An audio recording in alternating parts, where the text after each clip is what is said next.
Hi. Hi. Hi. Hello. I'm curious about Building open, authentic, loving relationship. I'm curious about jealousy. I'm curious about polyamory. Does it just mean that you're fucking all the time? How can I tell my parents that my partner is already married? I'm curious about how do you know when you're too busy to have another relationship? I'm curious about dominant and subordinate relationships. I'm curious about sexual health. How can relationships evolve with people as they grow and change? We watched all these docu-series and documentaries on HBO and Cinemax and, you know, all the things that reminded me of real sex that I was like sneaking and watching when I was a little one. Same. Yeah. Yeah. So much of my knowledge of sexuality came from HBO at night. And yes. Welcome to the Curious Fox podcast. For those challenging the status quo in love, sex, and relationships. My name is Effie Blue. And I'm Jacqueline Mislaw. And today, we're bringing you another foxtail, an intimate, self-told story of a person who's challenging the status quo in love, sex, and relationships. In our continued celebration of Pride, we hear from Tiana Glittersaurus Rex about being Black, queer, poly, kinky woman, a self-described introvert with big energy. Tiana shares her journey of going from a traditional marriage to a joyful and active member of the kinky, poly, and femme communities. I've known Tiana for a while and had the honor of witnessing her evolution. Her energy, her drive to find herself, live authentically, and support others to do the same through community and education is inspiring and at times beautifully intoxicating. There was so much about her tale that resonated with me, from her misguided belief that her husband would leap into an open relationship and kink with equal energy, to worrying about how visibility in the sex-positive community would impact her work, to navigating through respectability politics and the burden of representing your race and ethnicity in every room that you step in, and her effort to find community and then create communities for people of color within the poly and kink spaces. Her vivid description of fitting in without a sense of belonging summed up so much of my experience on this planet, and I really appreciated that. Tiana experienced inevitable ups and downs, learned lessons along the way, and walked away with a great guiding principle. Know and ask for what you want. Hello, I'm Tiana Glittersaurus Rex. I am a Black, queer, pansexual, femdom, operations management, serial entrepreneur, intimacy coordinator, and curator of beautiful play spaces that encourage education, no matter what level of experience that you're coming into the space or experience. I think that's one of the best introductions. I was just going to say, that is amazing. Thank you. Every household needs one of those. So I would love to talk about my personal story of what it's like to be a Black, poly, queer woman. My story is really about an experience about New York and what that's like being and living in New York, which is its own bubble. Mm-hmm. And as soon as I travel outside that New York bubble, I am very, very harshly and sometimes micro-aggressively reminded what a beautiful sacred space, even though New York has its harshness and microaggressions within itself, but it's not the same. And it's, you know the monster that you're familiar with. Mm-hmm. if totally. That's an apt analogy that maybe others can relate to. So I know which streets I can go on. I know what spots are accepting to me. I know now the level of consent that I demand when I walk into a space and how I want to be interacted, how I want my body to be treated, how I want to be seen and heard by those around me. And so I know to go to those spaces. I know how to help bring in other people to those spaces. And I feel like a friend of mine gave me the most beautiful analogy of my life experience, even before stepping into this queer poly BDSM world, was I'm someone that fits in everywhere but belongs nowhere. And because of that blessing and burden, I'm able to go into all different spaces, whether people vehemently agree with me or disagree with me, whether they want me to be there or not, whether they actually condemn my existence for whatever aspect of my existence they disagree with. I can still be there and hold my own and still know who I am and know when I need to not be in those spaces. I don't need to continue to put myself in that kind of harm's way, which is a psychological, emotional, torture, if you will, that I, coming from a BDSM background, know when to opt out of, when to call my safe word, my internal safe word, if you will, to know that these things need to stop and change and shift. So that's more of where my background comes from. I have two amazing, loving parents that raised me, co-parented. They were separated when I was very young. They were married and then realized that it was not good for them to be together. And I agree, it's not good for them to be together. And I think that's a blessing because they showed me right then and there, you do what's best for you. There's so many people that stay together for their children, and they're honored and revered for that.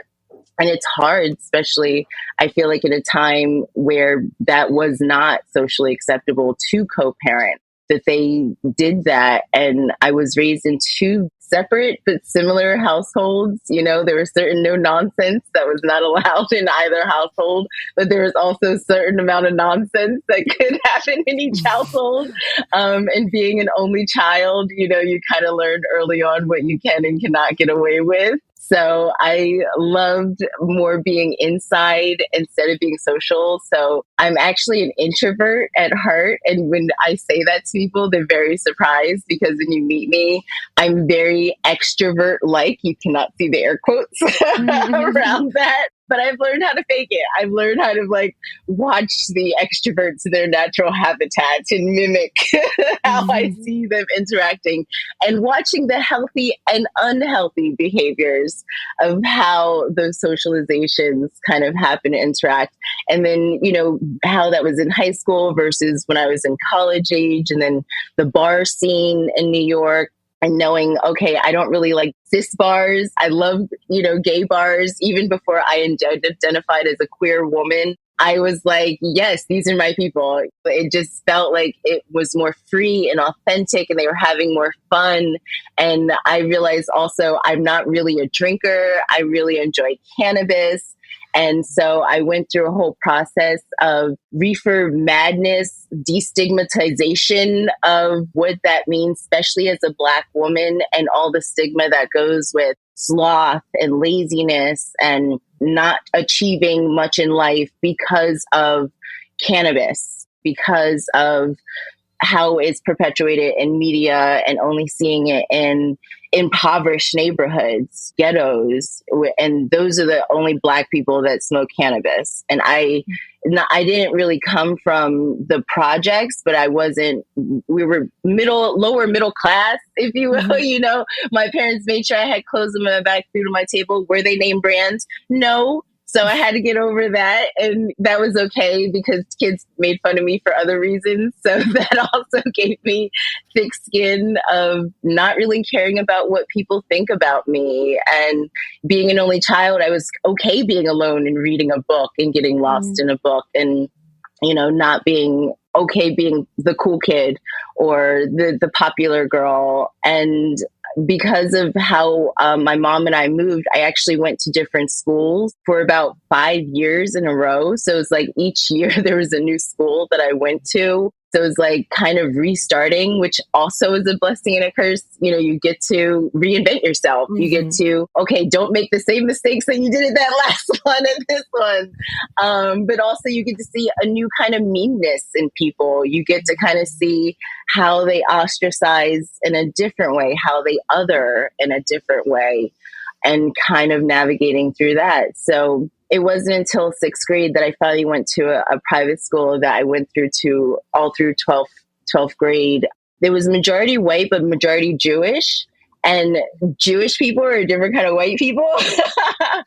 And I actually love going to bar and bat mitzvahs and, going to the parties. And it was almost like, because the history of Jewish people and their culture also being persecuted in America, there is that like trauma bonding, if you're cultural trauma bonding, that's sort of there that I didn't. This is me looking back in retrospect, not like seventh grade Tiana recognizing generational trauma within her peers.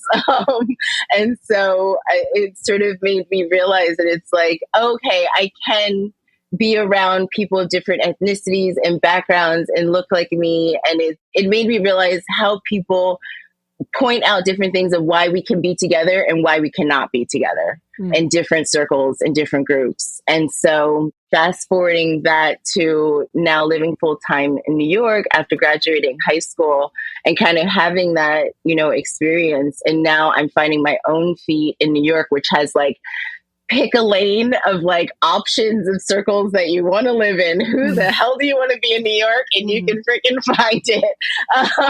So it kind of is like a choose your own adventure, which is so beautiful about it, New York, and also very overwhelming. And I had been with my partner, who's then my husband. We had actually met in middle school and then reconnected when we both moved back to New York and lived together for a bit because we both had kind of shitty roommate situations. So we were like, okay, yeah, we can do better than whatever that was. And then that turned into a more romantic relationship.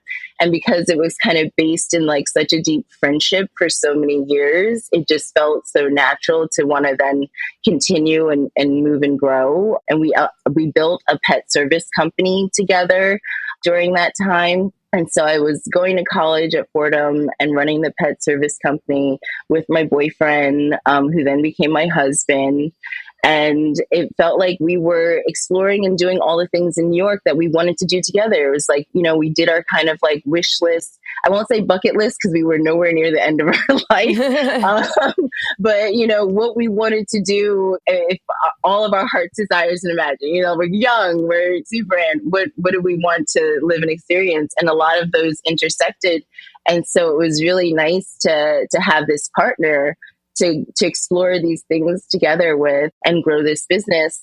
During that time, that also included sexual things. And I wanted to explore BDSM, and he was also sort of curious about it. And I wanted to do butt stuff, and he was interested in butt stuff. So that's when I wanted to find workshops and classes. And he actually got us on Field to be able to find different play parties. And we watched all these docu-series and documentaries on HBO and Cinemax and, all the things that reminded me of real sex that I was like sneaking and watching when I was a little one.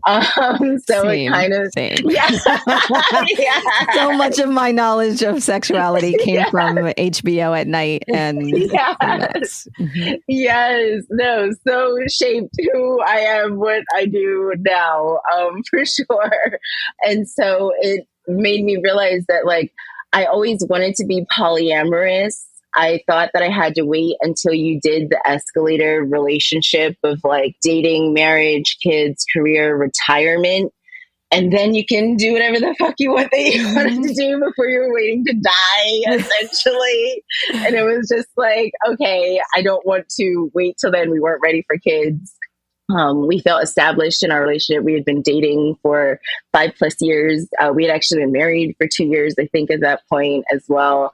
So it felt like, let's try a threesome. I would love to explore my queerness. I've never been with a woman. I saw the L word. It changed my life. I think I want to see what it's like to eat pussy. I think I want to like kiss a woman and caress her. And I've always appreciated the female form. And I was like, I think I've appreciated the female form more than a heteronormative woman should appreciate the female form. So I'd love to explore more of that.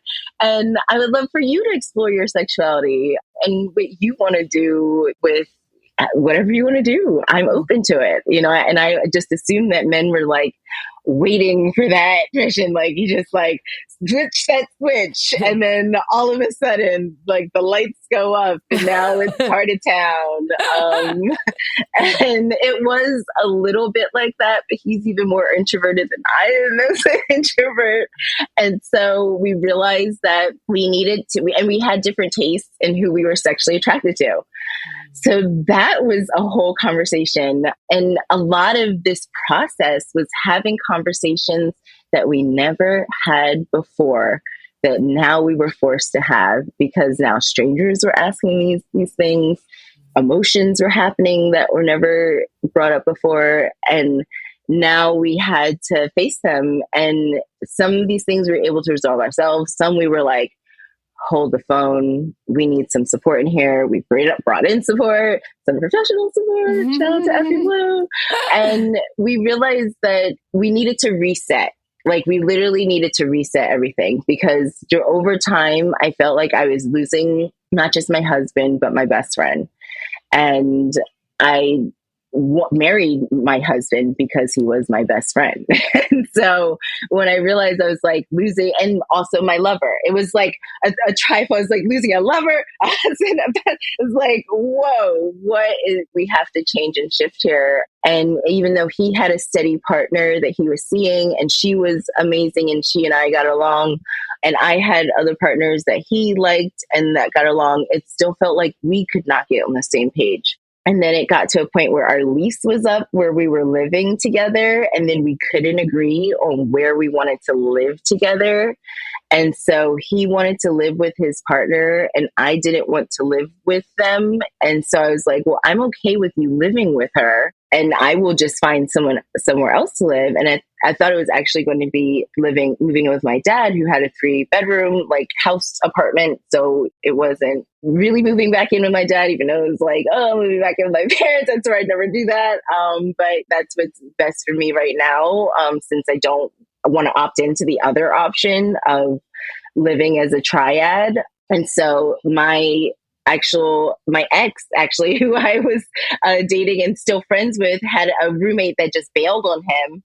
And I was able to zip into that apartment, and it was reasonably priced, a beautiful neighborhood in Queens. So I was just like, yes, I will land there. And I basically stayed there for all these years, up until this partner that I'm currently with right now, that I'm now like, oh my God, I'm leaving Queens. And I had to unpack like that whole process. Like we're actually in therapy together, which has been really helpful for our dynamic. And like, I didn't realize how much attachment I had to this, because it had been the place that I landed from since my separation. And then I went through our subsequent divorce there, which was not so amicable at first, but then over time, we were able to resolve things and became amicable. And now we're friends again, not best friends, but still friends. And he's actually remarried to his partner that he was with then. Nice. And I wish them all the best. So it's kind of like beautiful how like the journey has sine waved and full circled, and all of the other sort of directions that polydynamics can kind of go in. And it sort of made me realize through my polydynamic that I was healing and falling in love through most of my poly journey while I was going through my divorce. And because I wasn't actually allowing myself to have space and breath to kind of heal and breathe, I always had another distraction. I always had another partner. I always had another event to preoccupy myself. I wasn't doing as much self-work as I needed to emotionally process what was happening to me and how my life was shifting and changing. But it was also the beautiful distraction that I needed while my life was shifting and changing, because it made me realize that I can still live. I do have community. I do have friends. So much of my life was my husband, the business that we built, going to school, and that was our nucleus. And that was so beautiful and preoccupied so much of my time, but I needed to live more than that. And I was so grateful that I'd gone through this process and journey, because I'd come out so much more fulfilled because of it all. I had so much more enriching friendships and relationships. And one of my really good friends that told me early on in my poly journey is like, you don't have to fuck all your friends. And that was like a really great lesson that it's like, oh yeah, no, some people should just be friends and not just like instant lovers, that lover ships, whatever ships that then you turn into the relationship dynamic that you both agree to. So it's kind of like you fuck up, but you got to learn from your fuck up, and then be accountable for it and be honest with yourself, first of all, and then the people around you. I think those were the best lessons that I still am learning, and still like, even now I'm just like, oh yeah, you're supposed to tell the truth. Yeah. You got it. You fucked up. So it's hard to deal with that. And I think especially when you're in different relationship styles and different demands of you, it's sometimes easy to excuse the bad behavior, excuse, things that I feel like, especially time management, you have to be clear about your communication about time management. Like I would make up things about why I was late instead of just actually communicating why I was late. And it's just like, why are you doing that? Like, who are you doing this for? This is negative behavior. Like you think you're saving their feelings, but actually you're perpetuating bad behavior to make an excuse as to why you're not accountable for your time boundaries right now. So that's sort of where I started and where I am still presently at. So how did you reconcile your identity growing up? That's still a process, being a Black woman in America. I'm still reconciling my identity. I know who I am, but it's interesting how others see me. And I'll elaborate on that. I know I have to make people feel comfortable. So if I don't smile initially at people, even just walking down the street, I can feel and sense their uncomfortability of me being a threat. And I did that unconsciously my whole life. And it wasn't until I was really faced with the why, like it just got to the point where it was like, why do I feel like instantly I have to smile at everyone that I see? And it's just like, let's unpack that. And those kind of things that like, I realized, like, why do you do that? Like, and that stems actually from my BDSM background, because with kinks, I'm always so interested is like, why are you interested in that? Why is that a fetish? Why are you objectifying that body part? And really kind of deep diving in that for myself. And then even for submissives that I had, especially when we're curating a scene. So that way I know where that stems from, especially as a Black woman in femdom. I don't do race play, but people can unbiasedly engage in race play. And so we have to be able to unpack that dynamic and the why behind what we're trying to achieve in this scene. So that way we know that we're not engaging in something that crosses my boundary. And so it's so fast. It's like the anthropologist in me. Like, I feel like if I was to go back to school and study, that would probably be what I would want to study. And I think that's what I love, going to play spaces, like this curiosity, this voyeurism of watching other people's exhibitionism, having at certain aspects of my own exhibition. I like to be seen clearly by the colors and things and how I dress. I've been calling myself Glittersaurus Rex. I want some aspect of being seen, but I also am like, don't look at me. Don't talk to me. Wait, I'm an introvert. I don't know how to talk to people. So it's kind of, and that's why I think I love hosting events. It gives me a task to be able to have my voyeuristic intrigue and kink, while helping people have their exhibitionism. And it's this beautiful balance that I realized that I've been able to tap into, that it gives back to the community. Yeah, I just want to note there, I think that is so interesting, because I think that is true, that when you are being an exhibitionist and sharing, people then assume, oh, you're an extrovert. That is actually much different than one-on-one interaction. I can stand on a stage of 500 people easily. Having to have a conversation with any of those people afterwards is terrifying. And so I love that you found your way of being connected in the space and the energy in a way that feeds you and doesn't deplete you as that one-on-one kind of connection would. Yes. Also, I think just the way that you reconcile that, right? I think that's exactly what we're talking about. You're like, this is who I am, this is who I want, and I want to be seen while I want to be, have boundaries and have control over that. And this is how I reconcile the whole thing, which is beautifully done. Thank you. Yay. Did you have to come out to your family? And so what was that like? I came out to my family first as polyamorous. When I was opening up with my husband, we took my dad out to lunch at Italy, actually. So it was like really pretty. He'd never been there before, and it was very public. So even with my dad, that sometimes doesn't matter, but it's just any needle forward to make it as, I guess, comfortable for us, really. Mm-hmm. It was really the setting that we needed to be able to have that conversation with him. Mm. And he confused it with BDSM, actually. He was like, so you have people stringing you up and hanging you from the ceiling? Was literally his like first reaction. And it's like, oh, wait, okay. That fast forwarded really quickly. Yeah. Exactly. You're like, yes, but that's actually not what I'm talking about. That's next month's topic. Exactly. It's like, that is definitely happening. Not there yet. I wasn't at full suspension quite yet. Making my way towards being, tied up and hanging from the ceiling. But mostly it was like, no, this is what polyamorous is. We're going to have multiple partners. We're opening up our marriage. We are just exploring and seeing what we want to do with our lives at this point, because we're not ready for children. And this feels like a nice step for us to explore. And first was like, okay with it. He was very calm. It seemed like his brain was processing a lot. And then he started to blame himself, like, what did I do? What could I have done better? And like, is it because we were divorced? Like he just kind of, and low-key, I won't call my dad a womanizer, but he was a star football player through high school and college. So, I know he had his way with, especially in the 70s, where, like he lived in like the golden era of when groupies were abundant. Nice.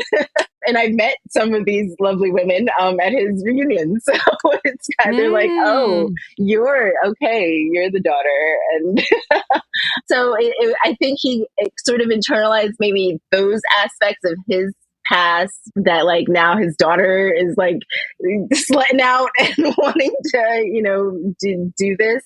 And it was like, no, this has nothing to do with you. And really, it was through my work with BDSM and camming and being a pro-dom and then doing certain aspects of sugaring that I had to unpack my daddy issues, that I realized it was not my relationship to my dad that I was engaging in these things, but it was actually my relationship to money and capitalism and wanting to explore being spoiled and taken out and being treated and doing the things that actually my husband didn't really enjoy doing. Like he doesn't like going to a spa. So let me find someone who does want to treat me and go to a spa and then have me spank them afterwards. So it was a lot of different things that I had to educate myself on and then communicate that to my parents. My mom, on the other hand, it was more of an over the phone conversation. And she was just like, are you happy and safe? Okay. I don't need to know anything else. And that was kind of like me coming out to her about everything. And then certain other cousins I told that I'm very close with and shared that journey with them. And they've sort of watched and supported me through it. And they've been amazing. My closest cousin, actually, this Christmas after my divorce was finalized, I was dreading going to Christmas, but she was like, no, come. We're all coming together. And so I was like, fine. And then I found out later and I was like, oh, that was such a great experience. No one asked me about my divorce. It was so lovely, seeing family. And then I found out later that like, she literally like told everyone, don't you fucking bring up Tiana's divorce.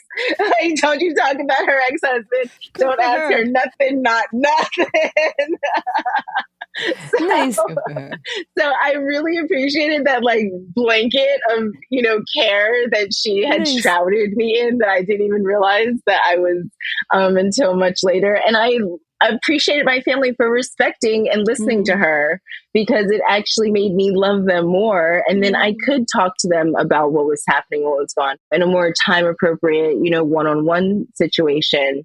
The whole process with my family surprised me. I thought they would be more judgmental because we do come from more Christian background. And I thought that would be more of a play into it. But luckily I had a few cousins that came out as gay a bit before me. And so I think that kind of softened the blow. And then it was like, hey, we got someone that's poly now. We got 2 lesbians, we got a gay, we got a poly. So, and then now my younger cousins have actually come out as poly. So, so from me to them, now they're more open about sharing and bringing their partners to our family gatherings. And so it's kind of been this beautiful surprise that I never would have expected at all. It's so grateful for. Good for your that's family amazing. too. Yeah, good for your family. Good for you and the folks that came before you for opening the door, cracking it open a little bit, and now more and more of your family is kind of crashing through. And even making that possible. Certainly not even just making it possible, I imagine, to share with their family, but even to explore on their own without feeling shame or guilt. Yeah. Yes. Absolutely. That I think is what I'm most grateful for. And they feel comfortable talking to me. Like now I'm the go-to cousin for any sex, kink, relationship question. Like I'm that cousin now, which I'm just like, I didn't volunteer, put my name on the list. Like now you're on everyone's quick dial for anything that is of mainstream. Who are we going to call? Tiana? Exactly. So, once I am just sort of reluctant, because it was also like, oh, how do you give a blowjob? Oh, do I want to teach my little cousin? Well, I don't want you giving sloppy, bad blowjobs out here in the street. So, yes, let me get you some tips on how to give a blowjob. This is what I know. This is what I see. Watch some gay porn, communicate, ask what they like, pull out some tricks and test out the water. So it's been kind of interesting how I've even been like, is that my boundary to talk to them in that way? And it's just like, they're asking me for help, and I feel informed enough that either I can help answer them or steer them to other resources that then they can do a deeper dive into, what they're actually looking for. Amazing. So, I mean, it's such an amazing fortune to have a family that's supportive and have not only been supportive, but really embraced you. And then now think of you as a resource, a trusted resource and a safer space to have these conversations. So that's really amazing. Yeah. So what internal or external noise did you hear that made living authentically challenging? I'll start with internal. I feel like I had a lot of respectability politics that I internally had to unpack. And by that, I mean, I felt I had to represent a Black woman, the Black people, Black culture in a certain way, especially when, what we call code switching, going into spaces where you have to be more presentable or professional. Cannot see the air quotes. I keep forgetting around being presentable and professional, because what is professional, what is presentable, those standards are subjective based on where you are. I wanted to hold myself to the highest standard. I felt like I came from a legacy of Black excellence, educated Black family, like my grandfather's dying wish that all of his children graduate college. So knowing that like my grandmother put all 4 of her children through college, but also was a part of the NCAAP and helped put other Black children through college and helped women use the government food that they were given, give cooking classes so that they could feed their families, and then went to college to get her degree herself after doing all of that. It was just like, okay, no pressure. Big shoes. You choose to feel, wow. And knowing that what my mom went through, she broke barriers as a Black woman in television, working at ABC and being one of the first women in her position in certain aspects as the crew. And what she went through to get through what she went through, she also has like 2 master's degree. And it just felt like you have to do better than your parents. So it's like, well, my mom, yes, she hit that bar better than her grandmother. Okay, let's go, girl. That's some bar. Let's do this. Yeah, let's jump over this bar. So I had to come to like, well, what level of profession can achieve that level of excellence? You know, what would I have to study? Well, medicine, being a doctor, what aspect of being a doctor, you know, and I just went into like, do you want to study that? No, you know, you don't really. I worked in a hospital to kind of volunteer what it's like to be in a hospital. I do not want to work in a hospital. I realized. So I was like, okay, let me study psychology. I can still be a doctor and help people in an environment that feels more conducive for me. So that's what I started going to school for and getting into. And during that time, I started my pet service company. And I realized I was like, no, I love dogs. I love animals. I love being outside. I don't want to deal with the neuroses of other people. I actually, you know, I learned a lot about myself while taking these classes. And so getting to that point where I was like, okay, I'm a business owner. That's respectable to my family. Everyone appreciates that. During the time, I realized I couldn't do Paw Prints, my company, and go to school at the same time because I was just getting too many clients. So I was literally skipping class to go walk dogs. So I just decided to like put school on hold and just invest into my business. I essentially never looked back and never really went back to school after that. And then during that, I realized I was like, I'm kinky as fuck. Like, I love fetish wear. I love anything really that I see that's abnormal or weird, just not in the mainstream. I'm just really naturally gravitated to that. And I always have been. But I've always just felt that there's this respectability politics that says that you can't let people know that you're into that because they're then going to judge you, judge your race, judge your femininity, judge, like, judge, you know, and it was just like, I have to live my life. I only have one life. I can't live for other people. I can't live for my family. I can't live for that 3rd grade teacher that's going to see me in a garter and holding a dildo with a strap on. Like, I can't live for those people. I have to live for me. And diving into this community, I realized actually the importance of being visible as a Black woman and how the lack of visibility is why I had the stigma that I had.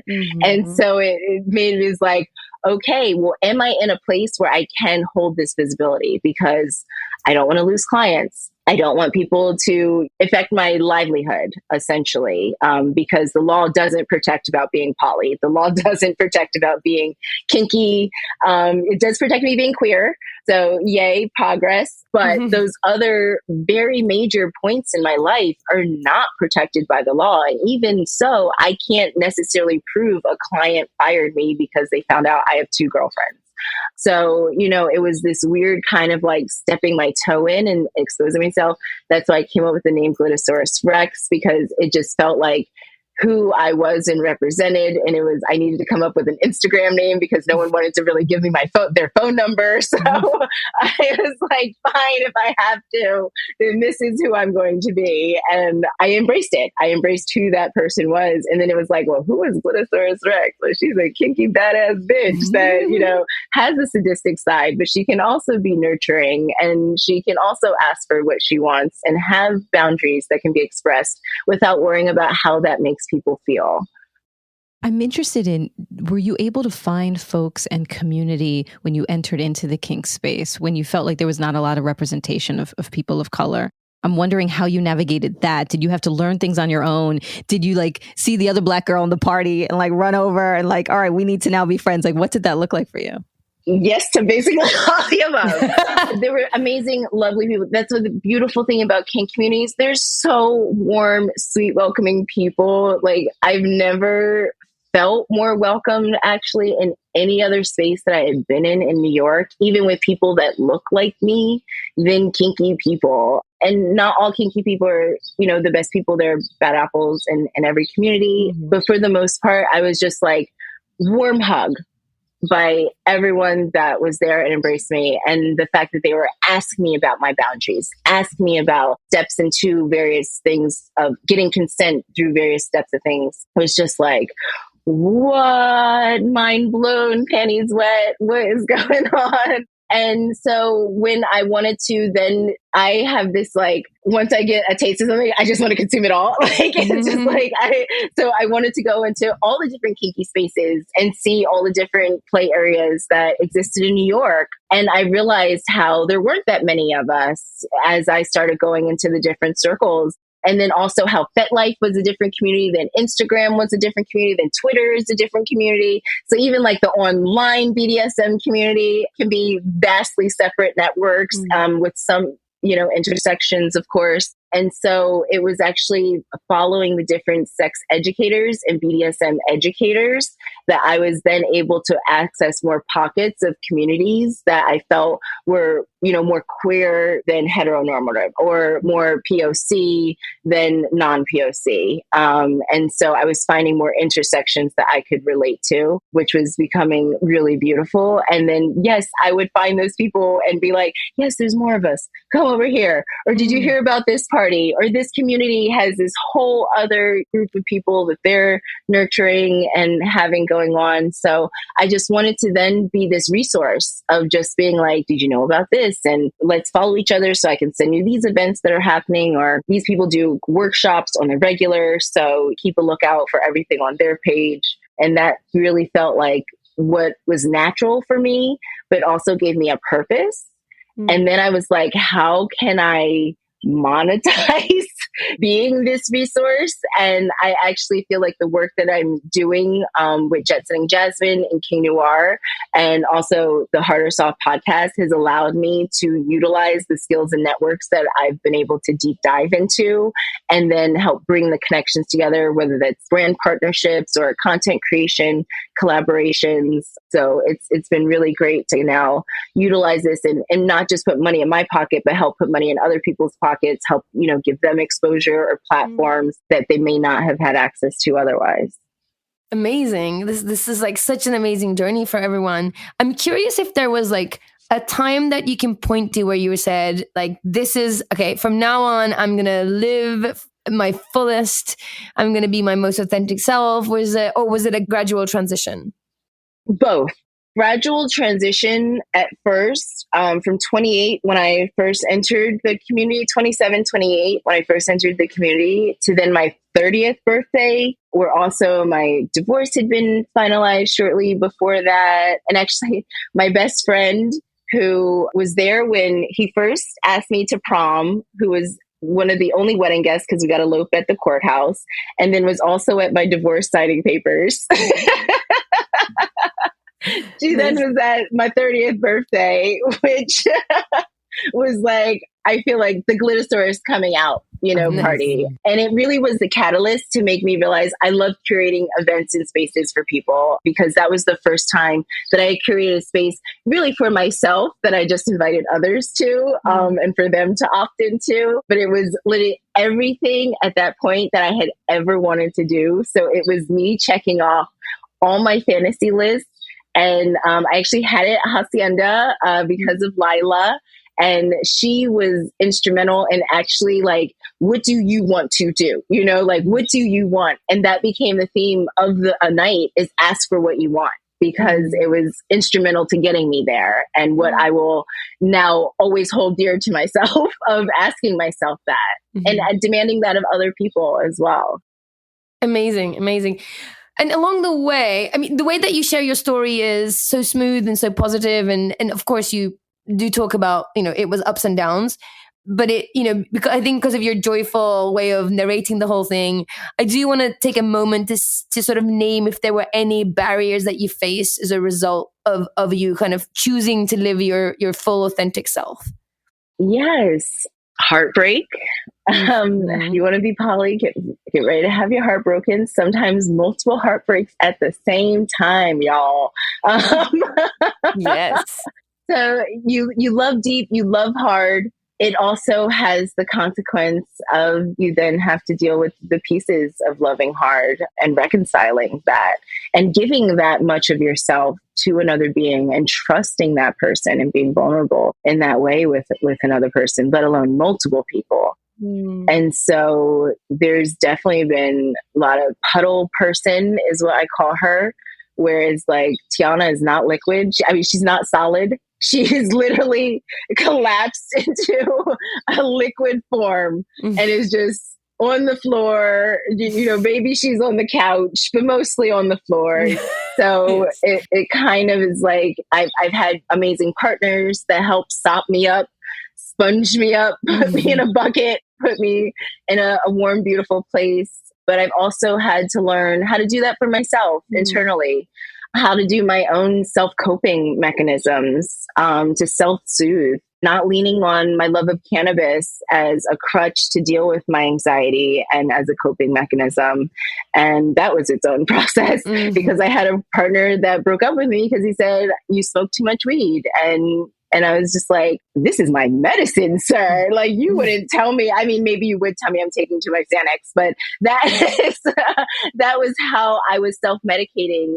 But it did a hard stop of me looking at myself of like, am I smoking too much? Why am I smoking this much? What am I getting out of it? So I did have to look at my consumption. And I recognize that, yes, I was overusing, but I wouldn't say to the point of abuse, but I needed to have a new relationship with it. And so I did not appreciate how it was delivered to me, but I appreciated the outcome of me getting to where I am because I'm in a much better, healthier place, like mentally and physically and emotionally because of that. But yeah, deep heartbreak and learning how to recover and recoup without needing to rely on another person to help me and recover and recoup.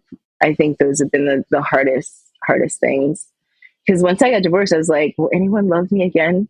Will I ever be in a relationship again? Even though I literally had 2 other partners, I was like, I don't know if I will have a husband love again. I don't know if I'm going to have a husband relationship aspect again. And it made me realize that I'm a nester. I love to love hard, love deep. We pretty much cohabitate within the first month or so. Like I'm leaving things in your place. I'm having like part of my skincare regimen, in your cabinet.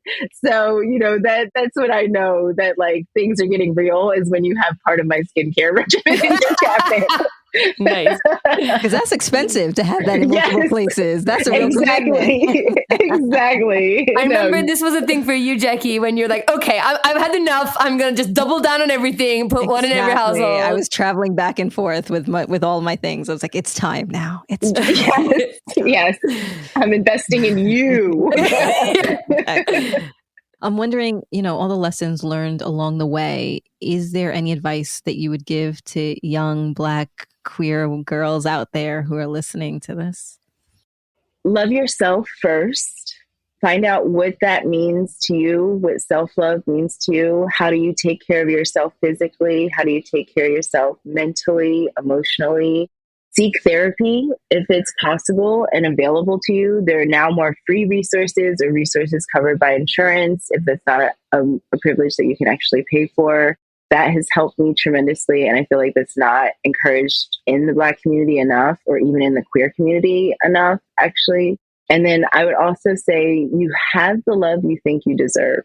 And so that was something that was shared with me a really long time. And it's really helped me influence, especially being poly and queer, when I feel like I'm giving all of myself, I'm depositing into this person, but I'm not getting anything back. What are you getting back? Are you being fulfilled? Is this a healthy relationship that is fulfilling you and replenishing you? If it's not, then maybe reassess that and have a support system. Support systems are so helpful. Yes, it's great to have amazing vanilla friends, but also, if it's not in person because of where you live, having community that's poly or queer, hopefully intersection of both, Black, poly, queer, intersection. There's amazing online resources. I work with Jet Setting Jasmine and K Noir, who are amazing Black poly educators who also talk about queer education and always mention and tag other people. So there's so many resources online and available to you that I highly recommend you invest in yourself, because you're only going to benefit by you doing the research, reading books, listening to podcasts like this. You're already doing the work. If you're listening to this podcast, congratulations. You're already taking a step in the right direction, and finding other voices that are helping support and amplify community that is out there, because it is there for you. You're not alone, and you don't have to deal with this by yourself. Oh, what beautiful, insightful, deep, wise advice. Thank you. That means a lot coming from you. Thank you. No, absolutely. Thank you. So many things resonated. I have to sit with it now. I'm going to digest all the things, but I think I am certainly appreciative of you both wanting to show up as representation for the community, but also not own the burden of that, and instead decide to show up just as fully as you. Yes. And I think that fully as you and being vibrant and energetic in like your authenticity, that I think is inspiring. So thank you. Inspiring. Exactly. Thank you. Appreciate it. Thanks for having me. Want more of Tiana? Follow her on Instagram at glittersaurus.rex or via her organization, Sex Work Survival Guide at SW Survival Guide. Listen to the podcast that Tiana produces, Hard or Soft Podcast. And if you're in New York for Pride, join Tiana at Kinks Drinks on June 24th, where consent is king, weirdness reigns supreme, and all bodies are welcome. Links to all of these are in our show notes. If you have a story or question that's inspired by this episode, let us know. Head to our Facebook group and find other listeners and curious foxes. To keep up on upcoming episodes, follow or like this podcast so that we can continue to arrive on your phone each and every week. And of course, many thanks to our Patreon members. Deep appreciation for your continued support of this podcast. We can do this because of you. If you want to get behind the scenes footage, mini episodes, and over 50 videos from educator-led workshops, go to Patreon at We Are Curious Foxes.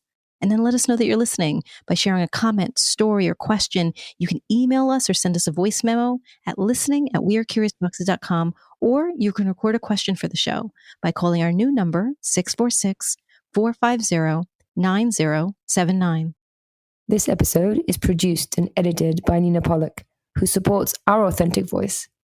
Our intro music is composed by Dev Saha.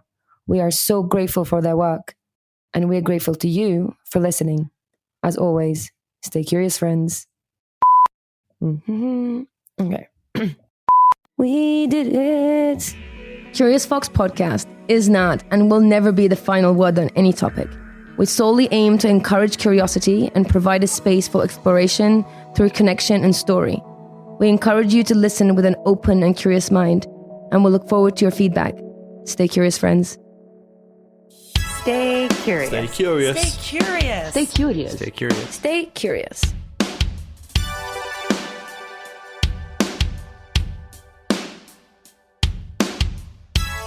Stay curious.